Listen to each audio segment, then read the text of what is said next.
చేసిన బహిరంగ సభలో మోదీ పాల్గొంటారు. దాదాపు 3 లక్షల మంది పాల్గొనే సభ కోసం 400 ఎకరాల్లో ఏర్పాట్లు చేశారు.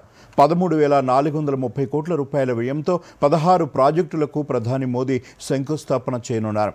2,280 కోట్ల రూపాయలతో విద్యుత్తు ప్రసార వ్యవస్థ, 4,920 కోట్ల రూపాయలతో పారిశ్రామిక అభివృద్ధి, 1,200 కోట్లతో రైల్వే ప్రాజెక్టులు, గెయిల్ ఇండియా లిమిటెడ్కు చెందిన 1,730 కోట్లతో శ్రీకాకుళం అంగల్ జాతీయ గ్యాస్ పైప్లైన్, కర్నూలు PS3 వద్ద పునరుత్పాదక విద్యుత్ ప్రాజెక్టు కోసం 2,886 కోట్ల రూపాయలతో అదనపు పవర్ గ్రిడ్ నిర్మాణానికి ప్రధాని మోదీ శంకుస్థాపన చేస్తారు.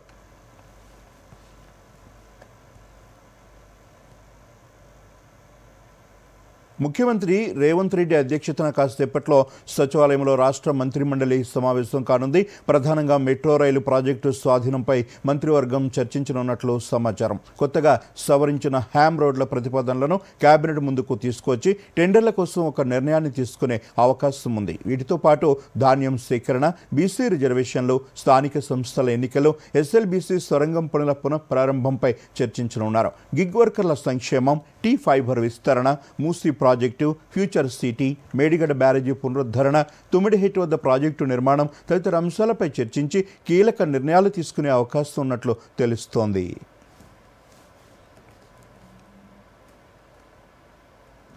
ఉద్యోగుల భవిష్య నిధి ఖాతాదారులకు కేంద్ర ప్రభుత్వం శుభవార్త అందించింది.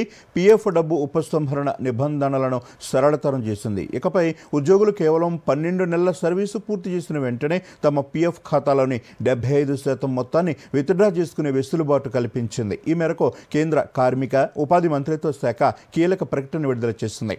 గతంలో ఉన్న 13 రకాల పాక్షిక ఉపసంహరణ నిబంధనలను రద్దు చేసి వాటన్నింటినీ ఒకే గొడుగు కిందకు తీసుకొచ్చినట్లు మంత్రిత్వ శాఖ వెల్లడించింది. పాత విధానంలో ఉన్న సంక్లిష్టమైన అర్హత ప్రమాణాలు, వేర్వేరు సర్వీసు కాల పరిమితుల వల్ల అనేక దరఖాస్తులు తిరస్కరణకు గురయ్యేవని, ఆ ఇబ్బందులను తొలగించేందుకే ఈ మార్పులు చేసినట్లు వివరించింది. తాజా నిబంధనల ప్రకారం ఉద్యోగి విత్డ్రా చేసుకునే మొత్తంలో యజమాని వాటాను కూడా పరిగణలోకి తీసుకుంటారు. గతంలో కేవలం ఉద్యోగి వాటా, దానిపై వచ్చిన వడ్డీని మాత్రమే పరిగణలోకి తీసుకునే అవకాశం ఉండేది. ఇప్పుడు యజమాని వాటాను కూడా కలపటం వల్ల ఉద్యోగి చేతికి అందే 75% మొత్తం గతంతో పోలిస్తే చాలా ఎక్కువగా ఉంటుందని ప్రభుత్వం స్పష్టం చేసింది.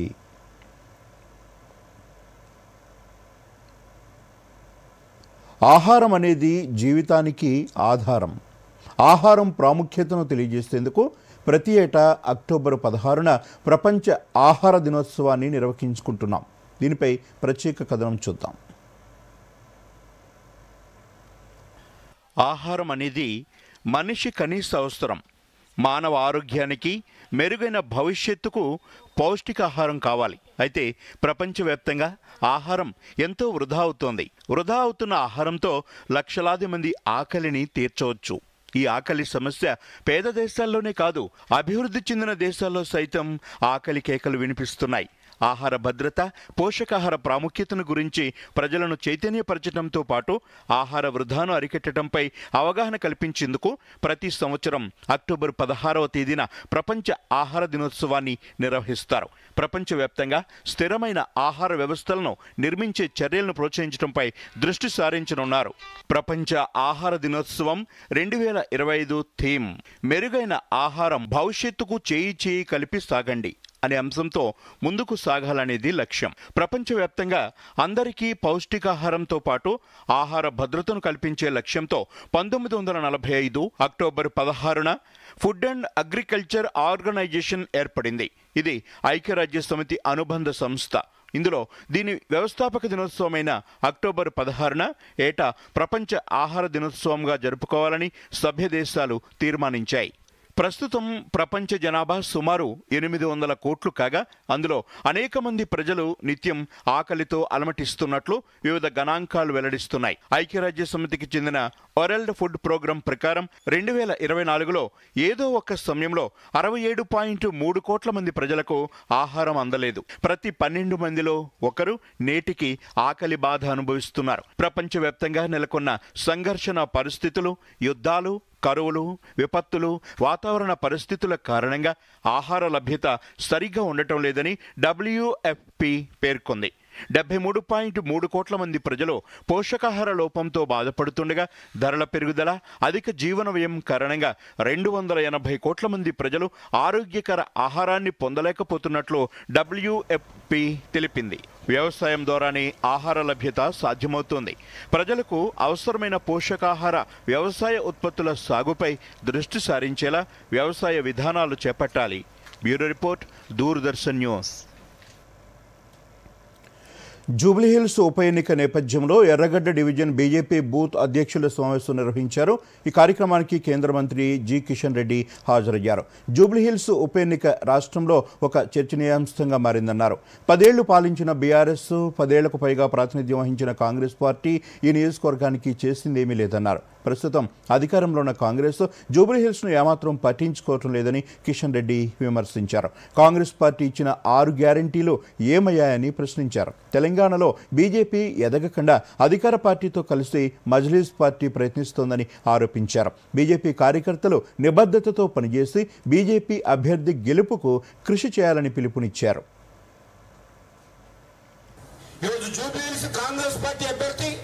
గాంధీ భవన్లోనో లేక రాహుల్ గాంధీయో నిర్ణయించలేదు. ఈరోజు కాంగ్రెస్ పార్టీ అభ్యర్థి ఎవరైతున్నారో ఆయన నిర్ణయించింది దారు సలాంలోని మజ్లిస్ పార్టీ ఆఫీస్. ఆయన అభ్యర్థిగా నిర్ణయించింది అసదుద్దీన్ ఓవైసీ. ఆయన గతంలో కూడా 2014లో మజ్లిస్ పార్టీ నుంచి పోటీ చేశారు. ఆ రకంగా Congress party, BRS party, MIM party, ఈ 3 పార్టీలు కూడా తెలంగాణ రాజకీయాలను శాసిస్తున్నటువంటి పరిస్థితి ఉంది. పోషణ మాసమును పురస్కరించుకుని నల్గొండ జిల్లా దుబ్బలపల్లిలో గర్భిణులకు, బాలింతలకు, వారి కుటుంబ సభ్యులకు పోషకాహారంపై అవగాహన కల్పించారు. అంగన్వాడీ కేంద్రాల్లో గర్భిణులకు, బాలింతలకు ఇస్తున్న సంపూర్ణ ఆహారం, బాలామృతం ప్రాధాన్యతను గురించి ఐసీడీఎస్ అధికారులు వివరించారు. ఈ సందర్భంగా అంగన్వాడీ టీచర్లు మహిళలతో కలిసి జాతీయ పోషణ మాస ప్రతిజ్ఞ చేయించారు. అతి తక్కువ ఖర్చుతో పోషక విలువలు ఎక్కువగా ఉన్న ఆహారాన్ని ఎలా తయారు చేసుకోవాలో తెలియజేశారు. ఈ సందర్భంగా అంగన్వాడీ సూపర్వైజర్ ప్రణీత మాట్లాడుతూ ప్రతి ఒక్కరూ ఆరోగ్యంగా ఉండేందుకు పోషకాహారాన్ని తప్పకుండా తీసుకోవాలని సూచించారు. మహిళలకు పోషకాహారంపై అవగాహన కల్పిస్తున్నామని చెప్పారు. అంగన్వాడీ కేంద్రాల ద్వారా అందిస్తున్న బాలామృతంతో ఒక పూట సంపూర్ణ భోజనం తీసుకుంటున్నామని, దీంతో ఆరోగ్యంగా ఉండగలుగుతున్నామని లబ్ధిదారులు చెబుతున్నారు. దాన్ని ప్రతిష్టపరిచేందుకు మాటిస్తున్నాను. జాతీయ పోషణ మాసం సందర్భంగా నేను ప్రతి ఇంటికి సరి అయిన పోషణపై సమాచారాన్ని సెప్టెంబర్ 17 నుండి అక్టోబర్ 16 వరకు నెల రోజుల పాటు ప్రతిరోజు యాక్టివిటీస్ అంగన్వాడీ కేంద్రంలో బెనిఫిషియర్ అందరికీ అవగాహన కల్పించేలాగా ప్రతిరోజు ఈ కార్యక్రమాన్ని అంగన్వాడీ కేంద్రంలో జరుపుకుంటున్నాము. ఈ పోషణ మాసంలో కొత్తగా నమోదైనటువంటి గర్భిణీలు, బాలింతల అందరికీ కూడా మిల్లెట్స్ పైన అవగాహన కల్పిస్తూ వాటి యొక్క వాడుకను ఎక్కువ చేస్తూ వాటితో ఎలాంటి ఆహార పదార్థాలను చేసుకోవాలి, వాటిని మనం తీసుకునే ప్రతిరోజు ఫుడ్లో ఏ రకంగా వాటిని మనము ఉపయోగించుకోవాలనేది అంగన్వాడీ సెంటర్ పరిధిలో గర్భిణీలకు, బాలింతలకు తెలియజేయడం జరుగుతుంది. మనకు రోజు పప్పులో ఎంతో ప్రోటీన్స్ ఉన్నాయి. ఇలాంటి ఫుడ్ మాకు అందిస్తున్నందుకు చాలా సంతోషపడుతున్నాము.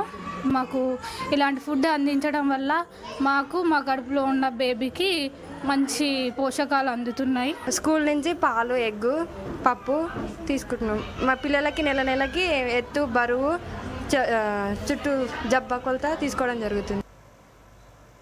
హైదరాబాద్లోని సర్దార్ వల్లభాయ్ పటేల్ జాతీయ పోలీస్ అకాడమీలో 77వ RR batch passing out parade శుక్రవారం జరగనుంది. అకాడమీలో 49 వారాల పాటు శిక్షణ పొందిన 190 మంది ఐపీఎస్ అధికారులు పరేడ్లో పాల్గొంటారు. మొత్తం 190 మంది ఐపీఎస్ అధికారుల్లో తెలుగు రాష్ట్రాలకు 8 మందిని కేటాయించారు. ఆంధ్రప్రదేశ్కు చెందిన అశ్విన్ మణిదీప్ సొంత రాష్ట్రం ఆంధ్రప్రదేశ్ కేడర్కు ఎంపికయ్యారు. ప్రజలకు సేవ చేసేందుకు అవకాశం రావటం సంతోషంగా ఉందని చెబుతున్న యువ ఐపీఎస్ అధికారి అశ్విన్ మణిదీప్తో మా ప్రతినిధి శివశంకర్ ఫేస్ టు ఫేస్. అకాడమీలో ఐపీఎస్ అధికారుల ట్రైనింగ్ పూర్తయింది. ఈ నెల 17వ తేదీన పాసింగ్ అవుట్ పెరేడ్ జరగబోతోంది. ఈ నేపథ్యంలో ఆంధ్రప్రదేశ్కు చెందిన ఐపీఎస్ అధికారి అశ్విన్ మనదీప్ గారు ఆంధ్రప్రదేశ్ క్యాడర్కే సెలెక్ట్ అయ్యారు. ఈ నేపథ్యంలో ఆయన ట్రైనింగ్ ఎలా సాగింది ఆ విషయాలు ఆయన అడిగి తెలుసుకుందాం. మా ట్రైనింగ్ December 9th స్టార్ట్ అయిందండి. 11 month ట్రైనింగ్, 10 months పూర్తి చేసుకున్నాం. మా ట్రైనింగ్ 2 విభాగాలు ఉంటాయి. ఒకటి ఇండోర్, అవుట్డోర్ యాక్టివిటీస్ వచ్చి చాలా స్కిల్స్ నేర్పించారండి. Horse riding, swimming, firing, drill ఇట్లాగా. వీటన్నిటి వల్ల డిసిప్లిన్ ఇంకా కాన్ఫిడెన్స్ పెరిగింది. ఇండోర్ యాక్టివిటీస్ వల్ల మాకు థియరిటికల్ నాలెడ్జ్, లైక్ లాస్ ఎలా ఉంటుంది, దాన్ని ఎలా ఇంప్లిమెంట్ చేయాలి, వీటి గురించి, ఫోరెన్సిక్ గురించి అట్లా బేసిక్ నాలెడ్జ్ వచ్చింది. ఒక SOP లాంటి క్రియేట్ చేస్తారండి మా మైండ్లో, చెక్ లిస్ట్ లాగా. మీ కుటుంబ నేపథ్యం ఏంటి? మీరు ఐపీఎస్ రావడానికి మీ కుటుంబ సహకారం కావచ్చు, మీకు తెలిసిన వాళ్ళ సహకారం ఎలా? మా ఫాదర్ ప్రైవేట్ స్కూల్ టీచర్ అండి, physics teacher. My mother is house wife, only child నేను. కుటుంబ సహకారం అంటే ఫెయిల్యూర్ వచ్చిందండి నాది 4th attempt. ప్రతి అటెంప్ట్లో మా ఫాదర్, మదర్ సపోర్ట్ చేస్తూనే ఉన్నారు. ఏం కాదు, క్లియర్ చేస్తామని చెప్పేసి. ఇట్లా మోటివేషన్ ఉండడం వల్ల డిసిప్లిన్ పెంచుకొని క్లియర్ చేయడానికి చాలా హెల్ప్ఫుల్ అయిందండి. సైబర్ క్రైమ్స్కి వచ్చేటప్పటికి సైబర్ ఎక్స్పర్ట్ వస్తారు, వాళ్ళ నుంచి మేము నేర్చుకుంటాం బేసిక్స్ ఏంటి, దానిలో లూప్ హోల్స్ ఏముంటాయని చెప్పేసి. అది అయిన తర్వాత మాకు ఒక హ్యాండ్స్ ఆన్ ఇన్వెస్టిగేషన్ కేసు ఇస్తారండి, దాని నుంచి ఇన్వెస్టిగేట్ చేస్తాం. దాని తర్వాత డాక్యుమెంటేషన్ ఎలా చేయాలి, మోస్ట్ ఇంపార్టెంట్ ఏంటంటే డాక్యుమెంటేషన్, ఇవన్నీ నేర్పిస్తారండి. ఫీల్డ్ లెవెల్ ట్రైనింగ్ ఎలా సాగింది? మాకు బందోబస్తుకి పంపించారండి, కుంభమేళ, గణేష్ విసర్జన్, IPLకి. సో ఆ 3 దగ్గర ఏంటంటే క్రౌడ్ని ఎలా మేనేజ్ చేయాలి, క్రౌడ్ ఎక్కడి నుంచి వస్తుంది, ఒకవేళ క్రౌడ్లో ఏమైనా ఇష్యూ వస్తుంది దాన్ని ఎలా ఫేస్ చేయాలి అని చెప్పేసి.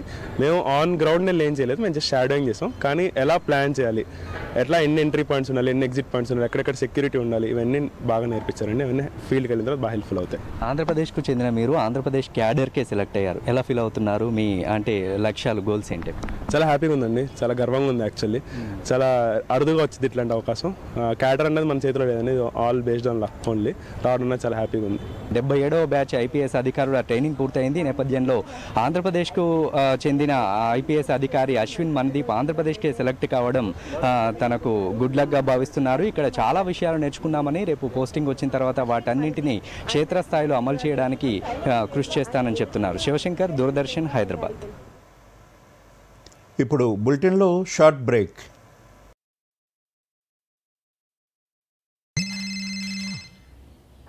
పోలీస్ మిస్ సీమా, చెప్పండి. ఇప్పటికిప్పుడే పోలీస్ స్టేషన్కి వచ్చేయండి.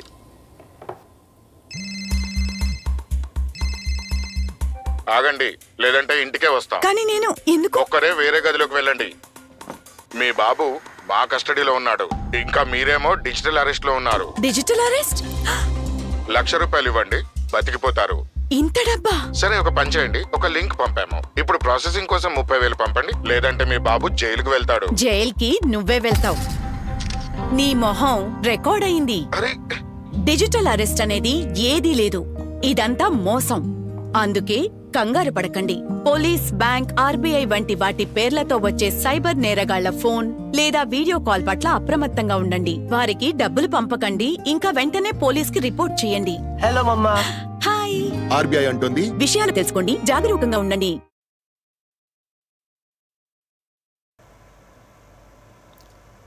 Welcome back. పేదవారి కల సాకారమైంది. కేంద్ర ప్రభుత్వం GST రేట్లు తగ్గించడంతో వ్యవసాయ పనుల కోసం నిత్యం ఉపయోగించే ట్రాక్టర్ల ధరలు రైతులకు అందుబాటులోకి వచ్చాయి. దీంతో రైతులు సొంతంగా ట్రాక్టర్లను కొనుగోలు చేసేందుకు ఆసక్తి చూపుతున్నారు. పూర్తి వివరాలు చూద్దాం.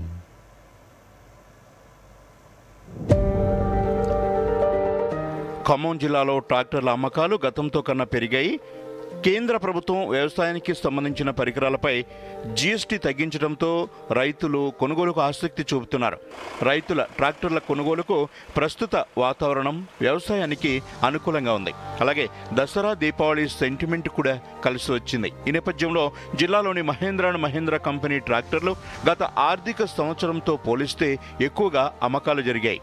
సెప్టెంబర్ 22న కేంద్ర ప్రభుత్వం GST రేటును తగ్గించడంతో రైతులు ట్రాక్టర్లను కొనుగోలు చేసేందుకు షోరూంలకు క్యూ కట్టారు.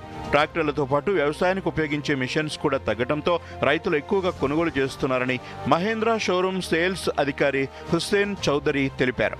GST తగ్గించినప్పటి నుంచి ట్రాక్టర్ల అమ్మకాలు పెరిగాయన్నారు.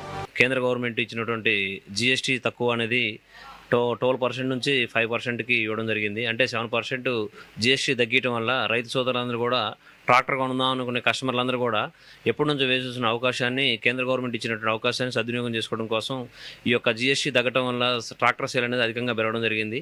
ఎప్పటి నుంచో కొందాం, నెక్స్ట్ 2 years కొందాం అనుకున్న కస్టమర్లందరూ కూడా కేంద్ర గవర్నమెంట్ ప్రవేశపెట్టినటువంటి జిఎస్టీ తగ్గుదల 7%ని రైతులందరూ ఉపయోగించుకుని అత్యధికంగా సేల్ ఇవ్వడం జరిగిందండి. గతంలో పొలం పనుల కోసం అద్దెకు ట్రాక్టర్లను తీసుకొచ్చేవారమని, ఇప్పుడు ధరలు తగ్గడంతో సొంతంగా ట్రాక్టర్ కొనుగోలు చేశామని రైతు జొన్నలగడ్డ అప్పారావు తెలిపారు.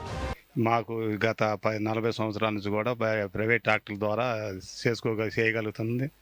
ఈ ఖర్చు ఎక్కువ వస్తున్న వల్ల మేము సొంతగా ట్రాక్టర్ కొనుక్కోవాలని అనుకున్నాం. కాకపోతే ఒక 2 years వెయిట్ చేసి ఆయన కొందాం అనుకున్న లోపల కేంద్ర గవర్నమెంట్ జిఎస్టీ తగ్గియటం వల్ల దాని పర్పస్ మీద ఈ ట్రాక్టర్ ఎంచుకోవడం, మహేంద్ర ట్రాక్టర్ ఎంచుకోవడం జరిగింది. తాను ట్రాక్టర్ డ్రైవర్గా పనిచేసేవాడినని, ఇప్పుడు కేంద్రం జీఎస్టీ తగ్గించడంతో సొంత ట్రాక్టర్ కొనుగోలు చేస్తానని ఒడ్డే వెంకటేశ్వరరావు సంతోషం వ్యక్తం చేశారు.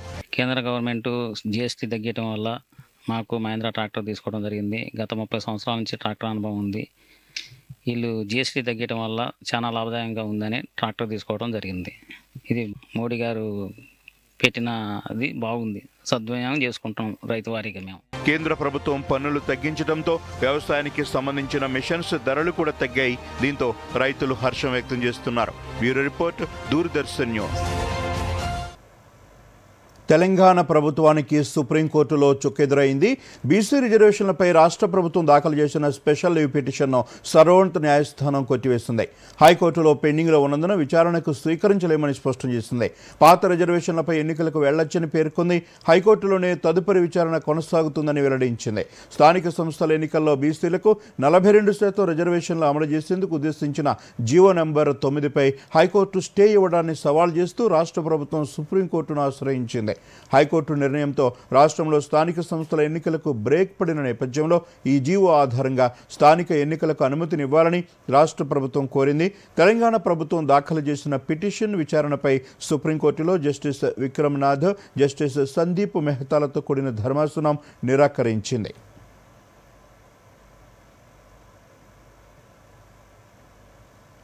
బీహార్ అసెంబ్లీ ఎన్నికలు సమీపిస్తున్న వేళ హైదరాబాద్ ఎంపీ అసదుద్దీన్ నేతృత్వంలోని ఏఐఎంఐఎం పార్టీ కీలక నిర్ణయం తీసుకుంది. బీహార్లో 2 ఇతర పార్టీలతో కలిసి కొత్త కూటమిని ఏర్పాటు చేస్తున్నట్లు ప్రకటించింది. దీంతో రాష్ట్ర రాజకీయాల్లో కొత్త ఫ్రంట్ ఏర్పడింది. ఈ సందర్భంగా ఎంఐఎం రాష్ట్ర అధ్యక్షుడు అఖ్తరుల్ ఇమాం పొత్తు వివరాలను వెల్లడించారు. ఆజాద్ సమాజ్ పార్టీ, స్వామి ప్రసాద్ మౌర్యకు చెందిన రాష్ట్రీయ శోషిత సమాజ్ పార్టీలతో కలిసి తమ కూటమి ఎన్నికల బరిలో నిలుస్తుందని తెలిపారు. ఎంఐఎం 35 అసెంబ్లీ స్థానాల్లో పోటీ చేయనుండగా ఆజాద్ సమాజ్ పార్టీకి 25 సీట్లు, రాష్ట్రీయ శోషిత్ సమాజ్ పార్టీకి 4 సీట్లు కేటాయించినట్లు తెలిపారు. మరోవైపు జేడీయూ తాజాగా మరో 44 మంది అభ్యర్థులను ప్రకటించింది. ఇప్పటికే 57 మంది పేర్లతో తొలి జాబితాను విడుదల చేసింది. కాగా ఎన్డీఏ కూటమి చేసుకున్న సీట్ల పంపకాల ఒప్పందం ప్రకారం జేడీయూ 101 స్థానాల్లో బరిలోకి దిగనుంది. स्वामी प्रसाद मौर्य साहब की अपनी जनता पार्टी के साथ गठबंधन का ऐलान हो चुका था. इसी वजह से वहां आजाद समाज पार्टी काशीराम का ऐलान उस दिन नहीं हो सका था. इसलिए जौहर आजाद साहब आज यहाँ पर मौजूद हैं. उनके स्टेट प्रेसिडेंट, उनकी मौजूदगी में हम लोग आज इसका ऐलान कर रहे हैं. ये तीनों पार्टियां मिलकर बिहार में मजबूत लड़ाई लड़ेगी. समाजी इंसाफ की लड़ाई लड़ेगी, फिरका परस्तों और सांप्रदायिक शक्तियों के खिलाफ लड़ाई लड़ेगी, दलितों, कमजोरों, बेबसों, लाचारों को इंसाफ दिलाने की लड़ाई लड़ेगी. क्षेत्रीय विषमता जो है, जो रीजनल डिस्क्रिमिनेशन है, उसके खिलाफ लड़ाई लड़ेगी. और पूरे बिहार में जो क्षेत्रीय विषमता है, మావోయిస్టులు వరుసగా ఆయుధాలను వదిలిపెడుతూ జనజీవన స్రవంతిలో కలుస్తున్నారు. తాజాగా మావోయిస్టు పార్టీ కేంద్ర కమిటీ అగ్రనేత ఆసన్న పోలీసుల ముందు లొంగిపోయారు. నేడు ఛత్తీస్గఢ్ సీఎం ముందు లొంగిపోనున్నారు. ఆసన్న మావోయిస్టు కేంద్ర కమిటీ సభ్యుడిగా ఉన్నారు. ఆసన్న అలియాస్ తక్కెళ్లపల్లి వాసుదేవరావు స్వస్థలం తెలంగాణలోని ములుగు జిల్లా. 25 ఏళ్ల వయసులోనే అజ్ఞాతంలోకి వెళ్లి కేంద్ర కమిటీ సభ్యునిగా ఎదిగాడు. ఇప్పటికే మావోయిస్టు సభ్యుడు మల్లోజుల నిన్న మహారాష్ట్ర సీఎం ఫడ్నవీస్ సమక్షంలో 60 మంది మావోయిస్టులతో కలిసి లొంగిపోయారు.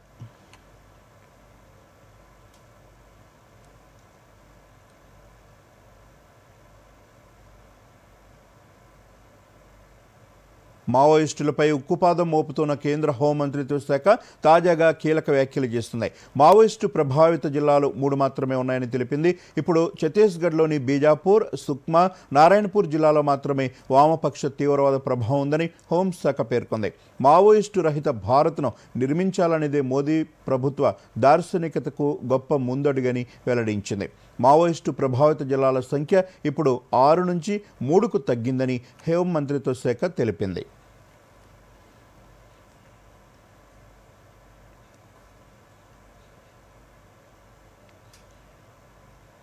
దేశ ప్రజల ప్రయోజనాల కోసం భారత్ చమురు, గ్యాస్ను దిగుమతి చేసుకుంటుందని విదేశాంగ మంత్రిత్వ శాఖ ప్రతినిధి రణధీర్ జైస్వాల్ వెల్లడించారు. స్థిరమైన ఇంధన ధరలు, సురక్షితమైన సరఫరాలను నిర్ధారించడమే తమ ముందున్న లక్ష్యాలని పేర్కొన్నారు. గత కొన్నేళ్లుగా అమెరికా నుంచి ఇంధన కొనుగోళ్లను పెంచేందుకు ప్రయత్నిస్తున్నామని తెలిపారు. ప్రస్తుత అమెరికా ప్రభుత్వం భారతదేశంతో ఇంధన సహకారాన్ని బలోపేతం చేయడానికి చర్చలు జరుగుతున్నాయని రణధీర్ జైస్వాల్ స్పష్టం చేశారు.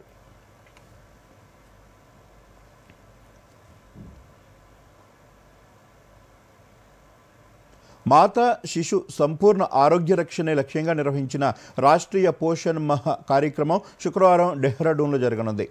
మధ్యప్రదేశ్లోని ధార్లో సెప్టెంబర్ 17న ప్రారంభమైన ఈ కార్యక్రమం నెల రోజుల పాటు కొనసాగింది. ఈ ముగింపు కార్యక్రమానికి ముఖ్య అతిథిగా కేంద్ర మహిళా శిశు అభివృద్ధి మంత్రిత్వ శాఖ సహాయ మంత్రి సావిత్రి ఠాకూర్ హాజరు కానున్నారు. ఈ ఏడాది పోషణ్ మహ్ దేశవ్యాప్తంగా స్వస్థ నారీ సశక్త పరివార్ అనే థీమ్తో జరుగుతోంది. ఇది మహిళలు, పిల్లల ఆరోగ్యం, పోషకాహారాన్ని మెరుగుపరచడంపై దృష్టి సారించింది. నెల రోజుల పాటు కొనసాగిన పోషణ్ మహ్ కార్యక్రమంలో భాగంగా మహిళలకు వైద్య పరీక్షలు నిర్వహించారు.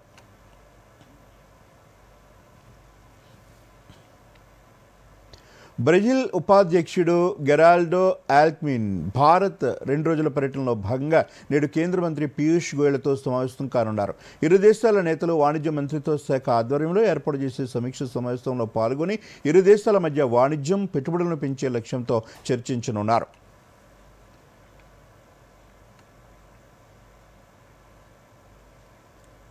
జూబ్లీహిల్స్ ఉప ఎన్నిక రాష్ట్ర రాజకీయాల్లో వేడి రాజేస్తోంది. అభ్యర్థులు ఖరారు కావడంతో నామినేషన్ల పర్వం ఊపందుకుంది. అధికారంలోకి వచ్చాక జరిగిన సికింద్రాబాద్ కంటోన్మెంట్ స్థానాన్ని తన ఖాతాలో వేసుకున్న కాంగ్రెస్ జూబ్లీహిల్స్లో గెలుపు కోసం నవీన్ యాదవ్ను రంగంలోకి దింపింది. మరోవైపు సిట్టింగ్ స్థానాన్ని నిలుపుకోవడంపై బీఆర్ఎస్ దృష్టి సారించింది. కాంగ్రెస్కు తామే ప్రత్యామ్నాయమని భావిస్తున్న బీజేపీ కూడా జూబ్లీహిల్స్ ఉప ఎన్నికను ప్రతిష్టాత్మకంగా తీసుకుంది. దీనికి సంబంధించి మరిన్ని వివరాలు చూద్దాం. సిట్టింగ్ ఎమ్మెల్యే అభ్యర్థి మాగంటి గోపీనాథ్ మృతితో జూబ్లీహిల్స్ అసెంబ్లీ స్థానానికి ఉప ఎన్నిక జరుగుతోంది. ఈ నియోజకవర్గం 2009లో కొత్తగా ఏర్పడింది. 4 సార్లు ఎన్నికలు జరగ్గా బీఆర్ఎస్ 2 సార్లు, కాంగ్రెస్, టీడీపీ ఒక్కోసారి గెలుపొందాయి.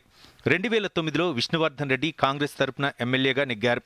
2014లో టీడీపీ తరపున నెగ్గిన మాగంటి గోపీనాథ్ ఆ తర్వాత బీఆర్ఎస్లో చేరి 2018, 2023 ఎన్నికల్లో గెలుపొంది హ్యాట్రిక్ సాధించారు. ఎర్రగడ్డ, బోరబొండ, యూసఫ్గూడ, వెంగళరావు నగర్, రెహమత్ నగర్, షేక్పేట్ డివిజన్లు జూబ్లీహిల్స్ నియోజకవర్గంలో ఉన్నాయి. దాదాపు 4 లక్షల మంది ఓటర్లు ఉన్నారు. ప్రధాన పార్టీల తరపున పోటీ చేసే అభ్యర్థులు ఖరారు కావడంతో నామినేషన్ల పర్వం ఊపందుకుంది. సిట్టింగ్ స్థానాన్ని దక్కించుకునేందుకు మాగంటి గోపీనాథ్ భార్య మాగంటి సునీతను అభ్యర్థిగా అందరికంటే ముందు బీఆర్ఎస్ ప్రకటించింది. ఈ ఉప ఎన్నికను ప్రతిష్టాత్మకంగా తీసుకుని ప్రచారంలోకి దూకింది. వరుసగా 3 సార్లు ఎమ్మెల్యేగా గెలుపొందిన మాగంటి గోపీనాథ్పై ఓటర్లో ఉన్న సానుభూతిపై మాగంటి సునీత ఎక్కువ ఆశలు పెట్టుకున్నారు. కాంగ్రెస్పై వ్యతిరేకత కలిసి వస్తుందని భావిస్తున్నారు. బీఆర్ఎస్ ముఖ్య నేతలతో కలిసి మాగంటి సునీత తొలి సెట్ నామినేషన్ వేశారు. కాంగ్రెస్ తరపున నవీన్ యాదవ్ అభ్యర్థిగా బరిలో ఉన్నారు. కాంగ్రెస్ టికెట్ కోసం ఎక్కువ మంది పోటీపడ్డా అధిష్టానం నవీన్ యాదవ్ అభ్యర్థిత్వంపైపే మొగ్గు చూపింది. స్థానిక బస్తీల్లో పట్టున్న నవీన్ యాదవ్ గతంలో 2 సార్లు జూబ్లీహిల్స్ నుంచి పోటీ చేశారు. 2014లో ఎంఐఎం అభ్యర్థిగా 40,000కు పైగా ఓట్లు తెచ్చుకుని 2వ స్థానంలో నిలిచారు. 2018లో ఇండిపెండెంట్ అభ్యర్థిగా పోటీ చేసి 18,000కు పైగా ఓట్లు సాధించారు. అధికార కాంగ్రెస్ అభ్యర్థి కావడంతో పాటు మంత్రులు కూడా ప్రచార బాధ్యతలు చూస్తుండటంతో నవీన్ యాదవ్ గెలుపుపై ఆశలు పెట్టుకున్నారు. బీఆర్ఎస్, కాంగ్రెస్లతో పోలిస్తే బీజేపీ ఆలస్యంగా తమ అభ్యర్థిని ఖరారు చేసింది. గత ఎన్నికల్లో పోటీ చేసిన లంకల దీపక్ రెడ్డినే జూబ్లీహిల్స్ ఉప ఎన్నిక బరిలో దింపింది. గత ఎన్నికల్లో దీపక్ రెడ్డి 14.11%తో 25,866 ఓట్లు తెచ్చుకుని 3వ స్థానంలో నిలిచారు. కేంద్ర మంత్రి కిషన్ రెడ్డి ప్రాతినిధ్యం వహిస్తున్న సికింద్రాబాద్ పార్లమెంటు నియోజకవర్గం పరిధిలోకి వచ్చే జూబ్లీహిల్స్ను బీజేపీ ప్రతిష్టాత్మకంగా తీసుకుంది. లంకల దీపక్ రెడ్డి సొంత బలంపై కాకుండా పార్టీ బలాన్ని నమ్ముకున్నారు. నామినేషన్లు ఈ నెల 21 వరకు స్వీకరిస్తారు. 22న నామినేషన్ల పరిశీలన, తర్వాత 24 వరకు ఉపసంహరణకు అవకాశం ఇచ్చారు. నవంబర్ 11న పోలింగ్, 14న కౌంటింగ్ జరగనుంది. Bureau report, Doordarshan news. తెలంగాణలో నేడు నైరుతి రుతుపవనాలు తిరోగమనం పట్టనుండగా ఈశాన్య రుతుపవనాలు దక్షిణాదిలోకి ప్రవేశించే అవకాశం ఉంది. దీంతో రాష్ట్రంలోని పలు జిల్లాల్లో వర్షాలు కురిసే అవకాశం ఉందని వాతావరణ శాఖ వెల్లడించింది. ముఖ్యంగా నిజామాబాద్, ఖమ్మం, నల్గొండ, సూర్యాపేట, వరంగల్, హన్మకొండ, కామారెడ్డి జిల్లాల్లో మోస్తరు వర్షాలు కురిసే అవకాశం ఉందని వాతావరణ శాఖ తెలిపింది. గంటకు 40 కిలోమీటర్ల వేగంతో గాలులు వీచే అవకాశం ఉందని వెల్లడించింది. ఇక గత 2-3 రోజులుగా రాష్ట్రంలో పొడి వాతావరణం కనిపిస్తున్న సంగతి తెలిసిందే. అయితే ఇంతకు ముందు విరామం లేకుండా వర్షాలు పడ్డాయి. పలు జిల్లాల్లో జలాశయాలు పొంగి పొర్లుతున్నాయి. దీంతో వర్ష ప్రభావం తగ్గుముఖం పట్టడంతో ప్రజలు ఊపిరి పీల్చుకున్నారు. ఇంతలోనే మరోసారి రాష్ట్రంలో వర్షాలు కురుస్తాయని వాతావరణ శాఖ స్పష్టం చేసింది. అంతర్జాతీయ మార్కెట్లలో సానుకూల సంకేతాలతో దేశీయ స్టాక్ మార్కెట్లు లాభాల్లో కొనసాగుతున్నాయి. మధ్యాహ్నం 1 గంట సమయంలో సెన్సెక్స్ 628 పాయింట్ల లాభంతో 83,233 పాయింట్ల వద్ద కొనసాగుతోంది. నిఫ్టీ 192 పాయింట్ల లాభంతో 25,516 వద్ద ట్రేడ్ అవుతోంది. Bajaj Finance, Bajaj Finserv, Asian Paints, LNT, UltraTech cement, Eternal company షేర్లు లాభాల్లో కొనసాగుతున్నాయి. Tata Motors, Infosys, Axis Bank, Tech Mahindra, Maruti Suzuki నష్టాల్లో కొనసాగుతున్నాయి. ఇక మరోమారు ముఖ్యాంశాలతో వార్తలు ముగిద్దాం. నమస్కారం. ఆంధ్రప్రదేశ్ పర్యటనలో ప్రధాని నరేంద్ర మోదీ, కర్నూలులో ఘనంగా స్వాగతం పలికిన governor Nazeer, CM Chandrababu, deputy CM Pawan Kalyan. శ్రీశైలంలో శ్రీ బ్రహ్మరాంబ సమేత మల్లికార్జున స్వామికి ప్రధాని ప్రత్యేక పూజలు. కర్నూలులో 13,000 కోట్లకు పైగా ప్రాజెక్టులకు శంకుస్థాపనలు, ప్రారంభోత్సవాలు చేయనున్న మోదీ. కాసేపట్లో ముఖ్యమంత్రి రేవంత్ రెడ్డి అధ్యక్షతన రాష్ట్ర మంత్రిమండలి సమావేశం. బీసీ రిజర్వేషన్ల అంశం, మెట్రో రైలు ప్రాజెక్టులపై చర్చించే అవకాశం. జూబ్లీహిల్స్ ఉప ఎన్నిక నేపథ్యంలో పార్టీ నేతలకు కిషన్ రెడ్డి దిశానిర్దేశం.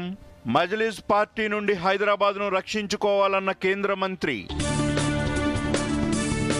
సరళతరమైన ఉద్యోగ భవిష్య నిధి నిబంధనలు. కేవలం ఏడాది సర్వీసుతోనే 75% మొత్తాన్ని విత్డ్రా చేసుకునే వెసులుబాటు. తెలంగాణలో నేడు ఈశాన్య రుతుపవనాల ఆగమనం. పలు జిల్లాల్లో మోస్తరు వర్షాలు కురిసే అవకాశం. దూరదర్శన్ యాదగిరి వార్తలను ఇప్పుడు సోషల్ మీడియాలో కూడా చూడొచ్చు. యూట్యూబ్ అయితే డిడి న్యూస్ తెలంగాణ, ఎక్స్ వేదికగా అయితే DD news Telangana @DD Yadagiri news, Facebook అయితే డిడి న్యూస్ తెలంగాణలో చూసి సబ్స్క్రైబ్ చేసి లైక్ చేయండి, షేర్ చేయండి.